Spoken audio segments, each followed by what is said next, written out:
আসামি পক্ষের সোহেল রানা সে নিজেকে নির্দোষ না দাবি করলেও তার স্ত্রীর নির্দোষ বলে দাবি করেছেন। আর চার্জ যে বিবৃতি আছে এটা মর্মান্তিক ঘটনা বর্ণনা করা হয়েছে। যেমন আমার খুবই শুনে খারাপ লেগেছে যখন চার্জটা পড়তেছিল যে রামিসাকে প্রথমে নিয়ে দর্শন করেছে, মুখ চেপে ধরেছে, তারপরে কি করলো তাকে এটা থেকে রক্ষা করার জন্য গলা কেটে ফেলেছে, ইভেন কি আপনার 2 হাত কেটে ফেলেছে। এমন একটা জায়গা কেটেছে যা আমি বলতে লজ্জা করছে, মানে লজ্জাস্থান তাকে আলামত ধ্বংস করার জন্য চাকু দিয়ে খচিয়ে এই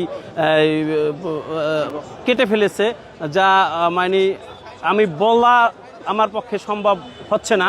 কারণ আমি ব্যক্তিগতভাবে ডিউ প্রসেস অফ ল অনুসারে আমি অবশ্যই দাবি করব রাষ্ট্রকে, আমাদের আইনকে বা আইনের সাথে যারা জড়িত সংশ্লিষ্ট ব্যক্তিকে দোষী হলে দ্রুত ফাঁসির বা সর্বোচ্চ সাজা দানের জন্য আমি করব, যেন সর্বোচ্চ সাজা নিশ্চিত হয়, এনশিওর হয় এবং ডিউ প্রসেস অফ ল কোনো যেন গ্যাপ না থাকে।